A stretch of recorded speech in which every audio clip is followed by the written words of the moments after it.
Graças a Deus, o ano está se findando, 2023, um ano de bênçãos, um ano que o Senhor nos concedeu. Estamos chegando ao fim deste ano e que venha 2024 com as bênçãos dos céus, as bênçãos do Deus eterno, e que mais e mais pessoas se convertam, se arrependam dos seus pecados, se convertam a Jesus Cristo, o Senhor Todo-Poderoso, o Salvador, aquele que venceu a morte. E vamos para mais um estudo da Palavra de Deus. Veremos um pouco sobre Elias, Eliseu e os profetas canônicos, profetas que estão registrados aqui na Palavra de Deus, no Antigo Testamento, inspirados por Deus. Elias, Eliseu e os profetas canônicos.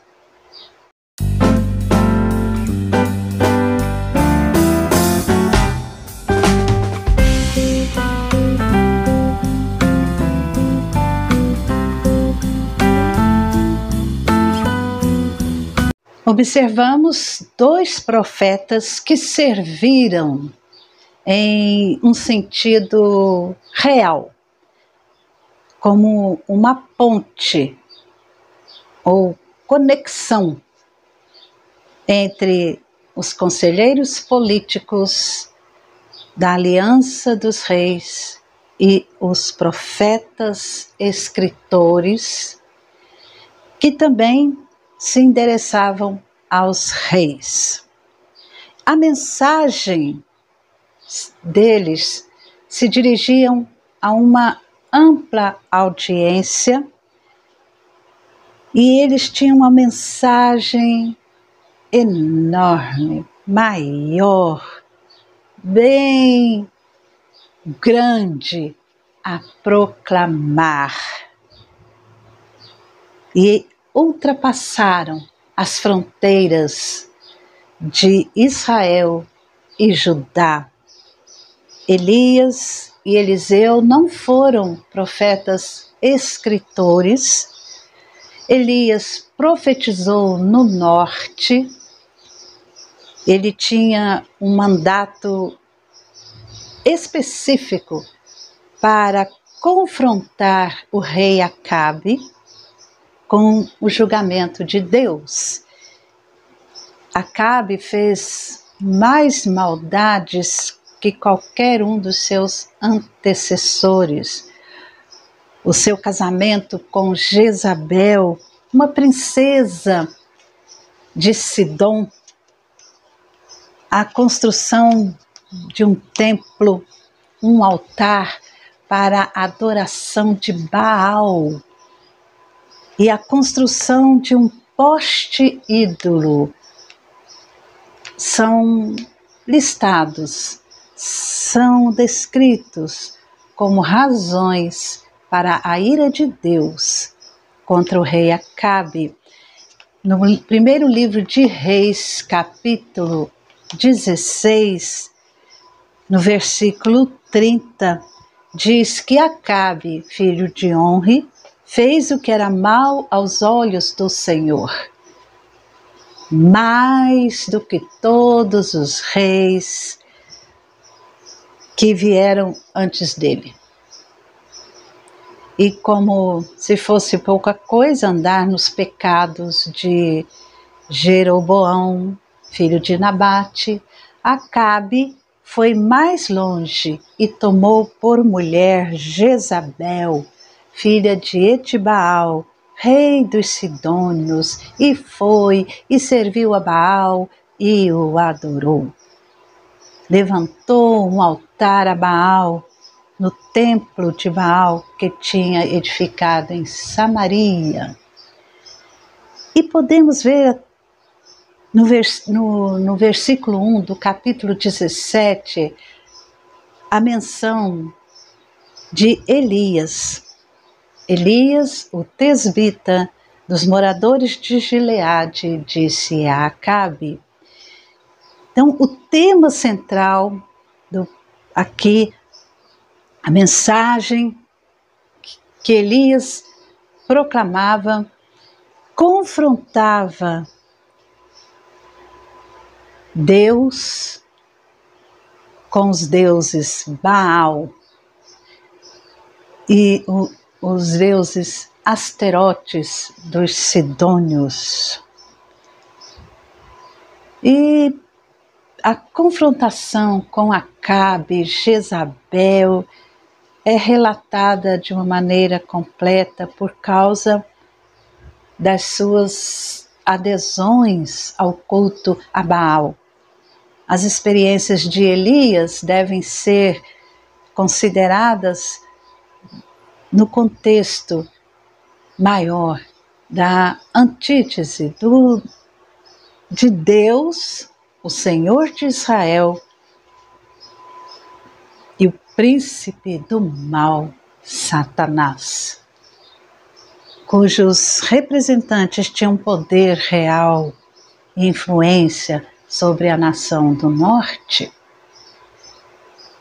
E podemos ver aquela palavra de Deus a Adão, a Eva, a serpente, lá no jardim do Éden, quando eles pecaram,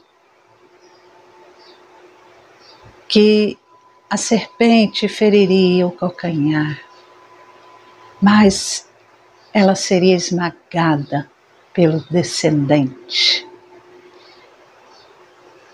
E essa rivalidade, essa antítese que envolve a totalidade da vida entre Deus e Satanás alcançou uma expressão histórica. Nós temos que pensar, Deus é superior, é soberano e Ele comanda todas as coisas, inclusive Satanás.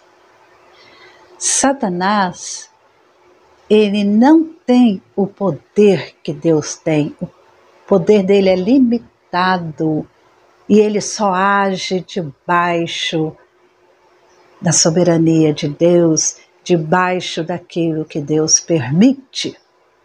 Temos que ter isso em mente. Não existe confronto de forças iguais, de poder igual. Não, Satanás é uma criatura. E ele age conforme Deus permite. Deus é soberano sobre o inimigo, sobre o mal. E no conflito entre Elias, Acabe, Jezabel, nós podemos ver esse poder do inimigo tentando fazer com que descesse fogo do céu. Mas os profetas de Baal clamaram um tempão e não houve nada.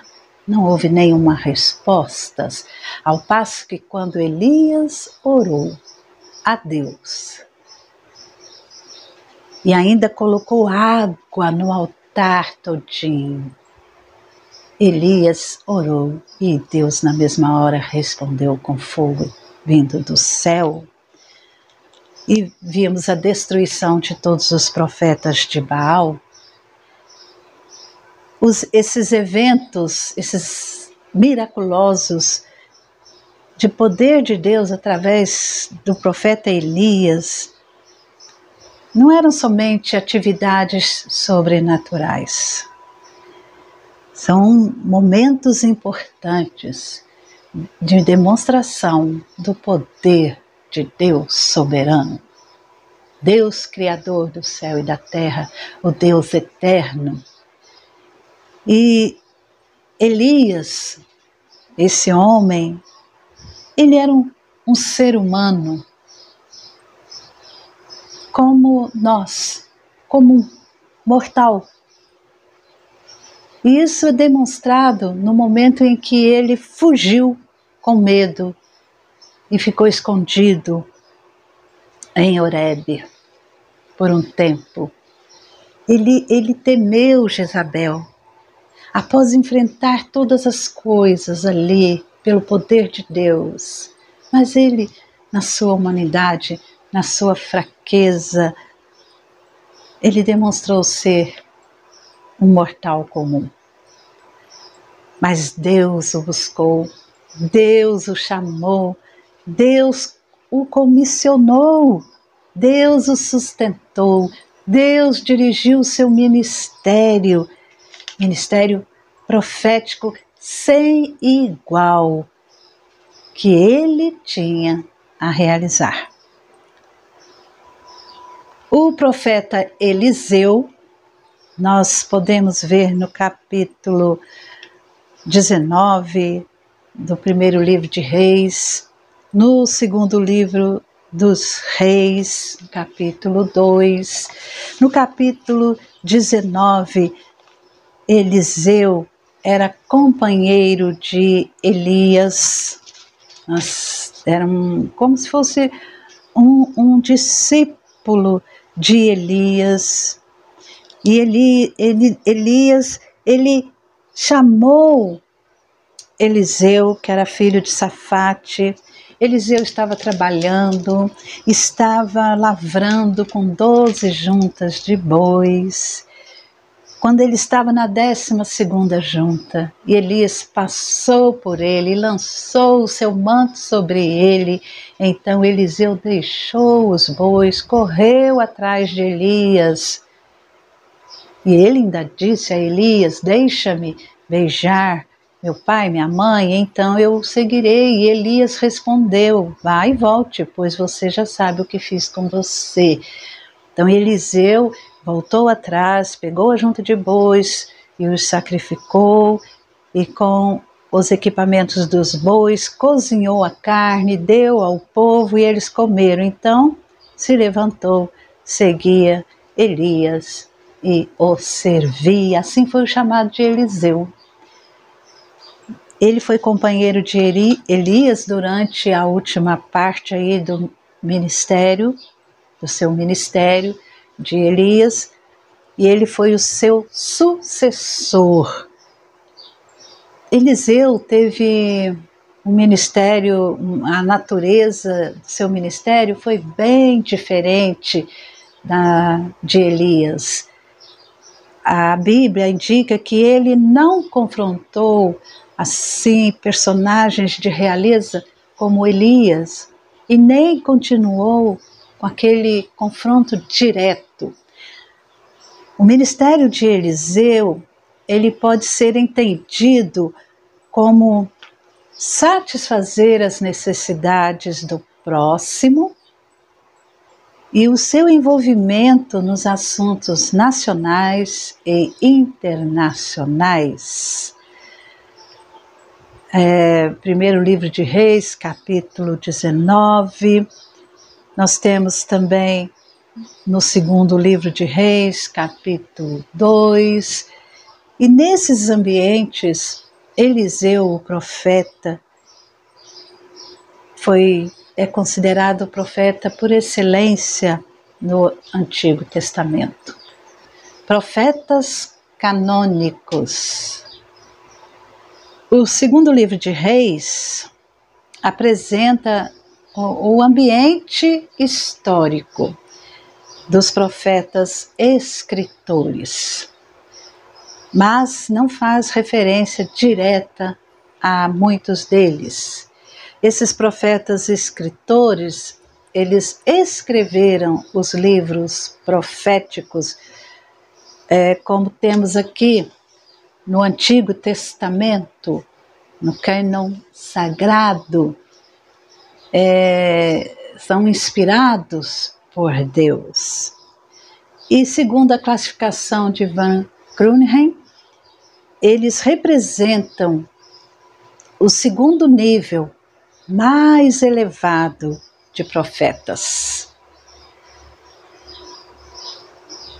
Quando os profetas individuais são estudados ao lado da história dos reis, nós podemos constatar que todos, menos 3 profetas que foram pós-exílicos, 3 profetas, Ageu, Zacarias e Malaquias. Esses 3 não atuaram durante o período exposto no 2º livro de Reis, ou pelo menos parte dele. 2 profetas, Oséias e Amós, profetizaram para o reino do norte. Joel, Miqueias, Isaías, Abacuque, Sofonias e Jeremias profetizaram para Judá. As obras proféticas de Ezequiel e Daniel tiveram origem e foram importantes no início do período do 2º livro de Reis. Os profetas Jonas, Obadias e Naum se dirigiram às nações estrangeiras durante esse mesmo período. Cada profeta teve uma ênfase específica, uma mensagem específica.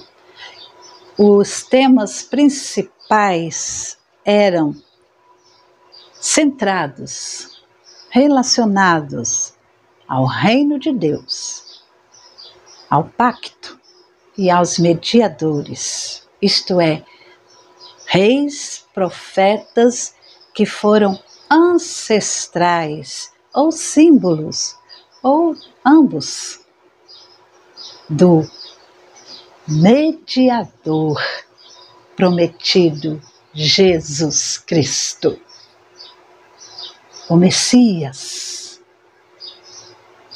Que mensagem esses profetas tinham para o povo de Israel e de Judá? Maravilhosa mensagem! E o povo deveria arrepender-se, voltar-se para Deus. Aprendemos que Deus, Ele vê as coisas, mas Ele vê o que é verdadeiramente importante. Não é o que realizamos em termos de sucesso, campanhas, prestígios, renda. Deus não vê isso, mas Ele olha o coração, se tememos a Deus ou não.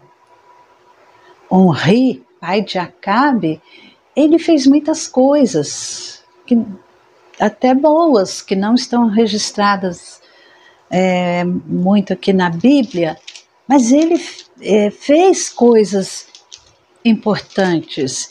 Ele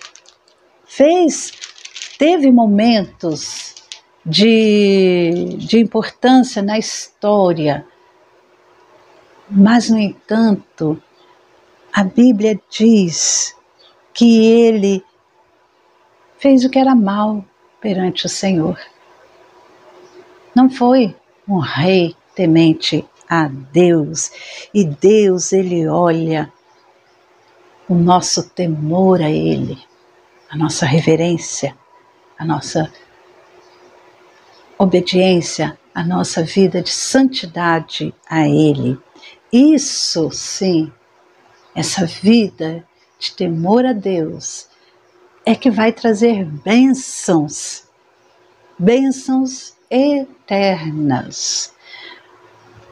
Mas tudo aquilo que realizarmos nesta vida, cedo ou tarde irão se acabar.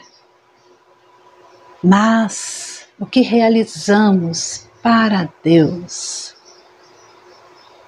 de maneira que agrade a Deus, com temor no coração a Deus, isso irá permanecer para a vida eterna. Elias, quando ele jogou o manto sobre Eliseu, Elias depois foi elevado ao céu num redemoinho, num carro de fogo, e o manto sobre Eliseu ficou. Nós lembramos de Jesus Cristo. Após a sua ressurreição, Jesus Cristo foi assunto ao céu, foi elevado às alturas, a nuvem o encobriu, mas o Espírito Santo desceu sobre os seus, sobre a igreja dele. E esse Espírito Santo, ele permeia, ele vive em nossos corações, vive na igreja, e ele traz todo o poder do Senhor Jesus sobre nossas vidas. E é por meio do Espírito Santo que podemos compreender a mensagem de salvação, de libertação, de redenção. Aleluia! Que você, eu, todos nós possamos refletir. Pense dos esforços que você tem feito na vida, tudo que você tem realizado aqui na vida, nesta vida, o que durará para a eternidade?